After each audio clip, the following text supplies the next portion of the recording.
ہم نے پڑھنا ہے آج روزہ، اسلام کا ارکان۔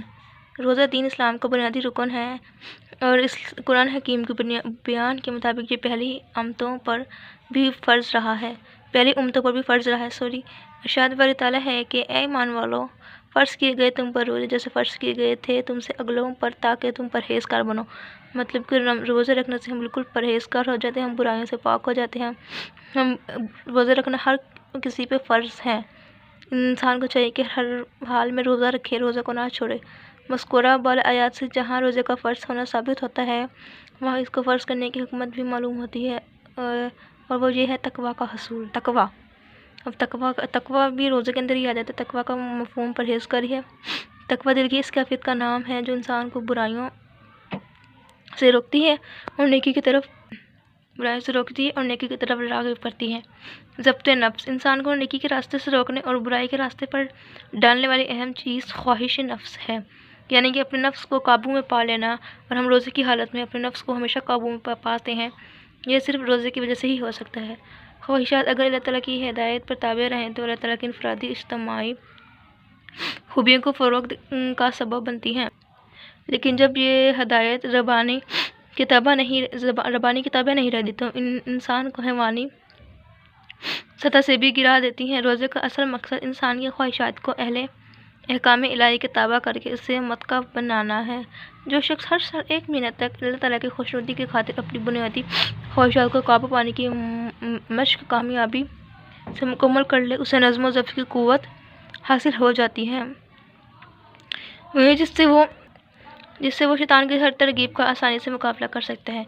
جب ایک انسان رمضان کے پورے مہینے میں سے کھانے پینے اور نفسیاتی خواہشات پر قابو رکھتا ہے، نیز دیگر اخلاقی برائیوں سے اجتناب کرے تو وہ اپنا اکثر وقت عبادت اور نیک کاموں میں گزارتا ہے تو اس کی طبیعت میں نیکی کا ذوق پیدا ہوتا ہے، وہ بدی سے نفرت ہو جاتی ہے۔ روزہ خواہشات پر قابو پانے کی تربیت کے ساتھ ساتھ انسان کی انانیت، خود پسندی کا مؤثر علاج ہے۔ جب انسان بھوک پیاس کی شدت میں کھانے پینے کی چیزیں بھی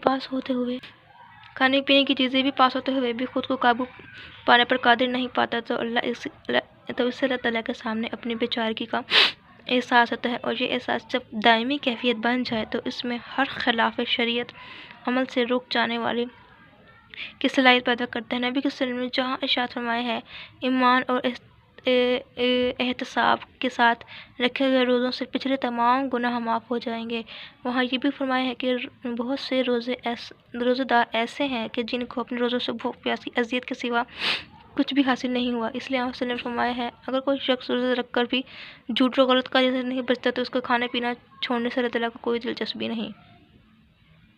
روزے کا ثواب، ہم روزے کا ثواب پڑھیں گے۔ جو روزے نبی صلی اللہ علیہ وسلم کے قول کے مطابق ایمان احتساب کے ساتھ رکھے جائیں گے ان کا ثواب اندازاً درجہ ذیل حدیثوں سے ہوگا۔ ترجمہ: آدمی کے ہر عمل کا ثواب اللہ تعالیٰ کے یہاں 10 گنا سے لے کر 7 گنا تک ہو جاتا ہے، لیکن روزے کی تو بات ہی کچھ اور ہے۔ اللہ تعالیٰ کا ارشاد ہے کہ مگر روزہ تو خاص میرے لیے ہے، اس لیے اس کا ثواب بھی اپنی مرضی سے جتنا چاہوں گا دوں گا۔ ایک اور جگہ ارشاد ہے جو شخص اس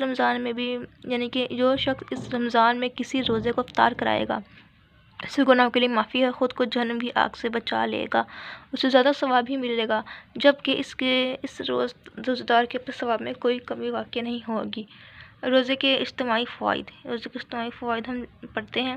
یوں تو روزہ ایک انفرادی عبادت ہے لیکن اس کے درجہ ذیل فوائد بھی ہیں۔ مہینہ بھر بھوکا پیاسا رہ کر انسان کو ایک دوسرے کی بھوک پیاس کا احساس ہوتا ہے، دل میں ناداروں کے لیے ہمدردی کا جذبہ پیدا ہوتا ہے، اور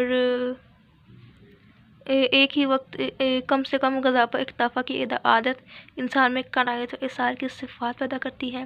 ایک ہی وقت میں پوری ملت اسلامیہ کا ایک عبادت میں مصروف رہنا باہمی یکجانیت کے فروغ کا سبب بنتا ہے۔ اس اعتبار سے نبی صلی اللہ علیہ وسلم نے ماہ رمضان کو مساوات و غمزگار کا مہینہ قرار دیا ہے۔ ایک ماہ تک دن کے بڑے حصے میں معدے کا خالی رہنا جسمانی صحت کے لیے بھی مفید ہے، یعنی کہ ہمارے لیے یہ بھی فائدہ ہے کہ روزہ رکھنے سے ہم اگر سال بھر میں اگر ایک مہینہ بھوکے پیاسے رہیں تو ہمارے معدے کے لیے بہت فائدہ مند ہے، ہماری صحت کے لیے بہت فائدہ مند ہے۔ رمضان مبارک اور قرآن حکیم، ارشاد باری تعالیٰ ہے۔ ترجمہ: مہینہ رمضان کا ہے جس میں نازل ہوا قرآن ہدایت ہے واسطے لوگوں کے اور دلیلیں روشن، سو جو کوئی تم میں سے اس مہینہ کو ضرور رکھے گا اس کے نزول القرآن کی یادگار۔ اس مہینے میں روزوں کی فرضیت یہ معنی رکھتی ہے کہ انسان جب تک روزے کے ذریعے تقویٰ حاصل نہ کرے وہ اس وقت تک پاک نہیں۔ جو متقیوں کے لیے ہدایت ہے، کما حق کا فائدہ نہیں اٹھا سکتا۔